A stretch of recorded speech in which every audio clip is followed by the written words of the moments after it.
जो ज़ाहिर ट्रंप नाराज़ हैं और इसराइल से वो ज़्यादा नाराज़ हैं कि उन्होंने सीज़ फायर की खिलाफ वर्जी भी की है। कल आप हमारे साथ मौजूद थे जब ईरान की तरफ से कतर में जो बेस है अमेरिका का, उस पर हमले किए गए और आपने लाइव मनाजिर दिखाया आवाम को कि किस तरीके से जो तेहरान पर हमले हो रहे हैं उनको इंटरसेप्ट किया जा रहा है।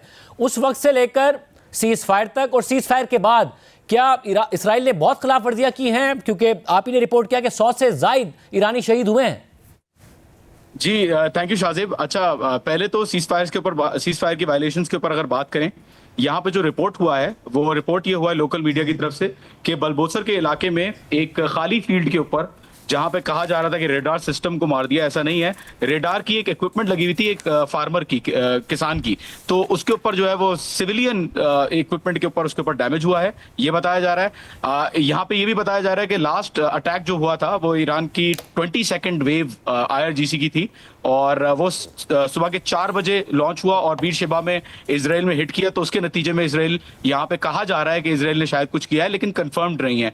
दूसरा ये कि जराये के मुताबिक मालूम होता है, मुख्तलिफ खबरों में आ रहा है कि जो नंबर्स हैं उनके वो इंक्रीज हो गए हैं डेथ्स की, लेकिन उसके ऊपर भी कोई ऑफिशियल कंफर्मेशन नहीं है। मैं ऑफिशियल से रब्ता करने की कोशिश कर रहा हूँ, लेकिन आज तो जाहिर है बहुत ज्यादा बिजी हैं सब लोग, तो रिस्पॉन्स ज्यादा नहीं आ रहा। बहरहाल अनादुलू एजेंसी ने भी रिपोर्ट किया है कि शहादतें हुई हैं कल भी इसराइल की अग्रेशन की रिस्पॉन्स में, और प्योरली सिविलियन जो है वो सिविलियंस को नुकसान पहुंचाया गया है। तो that is the update from the cease fire. Trump का जो 12 घंटे का अल्टीमेटम था ईरान को, तो अराक्ची साहब ने बोल दिया था कि 4 बजे अगर अग्रेशन खत्म नहीं हुई तो हम स्ट्राइक करते रहेंगे, और 4 बजे बिल्कुल यहाँ पे सन्नाटा हो गया। कोई ड्रोन इंटरसेप्शंस, कोई ऐसी चीज जो है वो नजर नहीं आई। तो आई वुड से कि 4 बजे जो ईरान ने लास्ट शॉट जो किया, I think that was the start of the cease fire. और आपने भी जो ईरानी अवाम है वो जब सेलिब्रेशंस कर रहे थे उसके मनाजिर भेजे कि किस तरीके से सेलिब्रेशंस की जा रही हैं। अब से थोड़ी देर पहले प्रेस टीवी भी रिपोर्ट कर रहा था कि अब भी, कल भी रात को भी और अब भी जो है लोग खुश हैं। तो अब इस वक्त लोग खुश हैं कि जितना ईरान ने रिस्पॉन्ड कर दिया उतना बहुत, और अमन हो जाए तो बेहतर।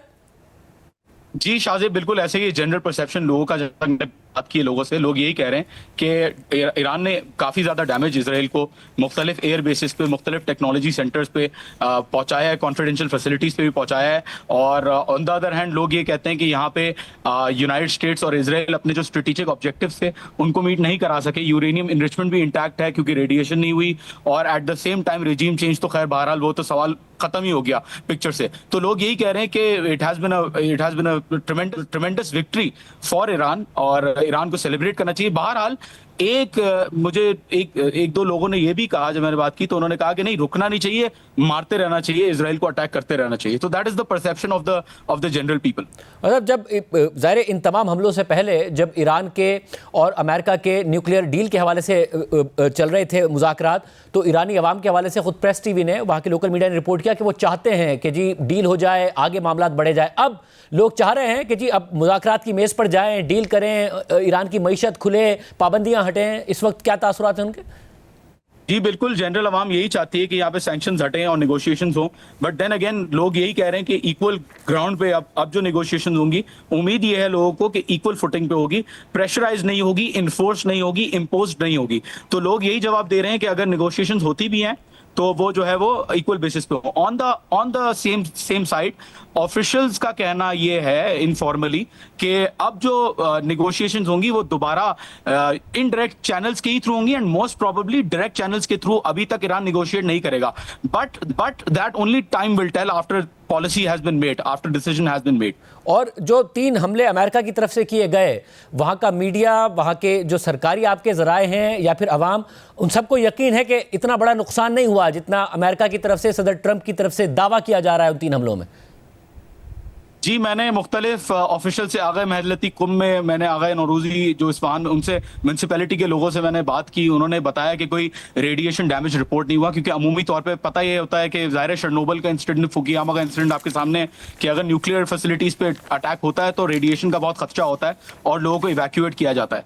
तो उन्होंने ये कहा कि कोई ऐसी रेडिएशन लीक नहीं है। लोगों ने, कुम के मकामी लोगों ने भी मुझे बताया कि कोई इवैक्यूएशन प्रोसेस नहीं हो रहा, कोई जो ऐसी रेडिएशन की तासुरात है वो नहीं आ रही। At the same time officials ने जो इनफॉर्मली कहा है वो यही कहा है कि स्टॉक पाइल ऑफिशियली खैर अब डिक्लेयर हो गया है कि स्टॉक पाइल इन्होंने मूव कर लिया था। पर्टिकुलरली जो मुझे जो पता है वो ये पता है कि 16 और 17 को जून को स्टॉक पाइल ऑलरेडी मूव किया जा चुका था, या 17 और 18 को, और 20 और 21 जून को। बहरहाल रिपोर्टिंग यही होती है, यहाँ पे जो रिपोर्ट्स आ रही है वो यही आ रही है कि no significant damage has been done. और अब जो नई फैसिलिटी पे मूव हुआ है इनका इनरिच्ड यूरेनियम, वो भी अब कॉन्फिडेंस के साथ आई थिंक नजर आ रहा है यहाँ पे कि लोग कॉन्फिडेंट है कि अब तो और ज्यादा आजादी है ईरान को अपनी न्यूक्लियर इनरिचमेंट कैपेबिलिटीज को डेवलप करने के लिए।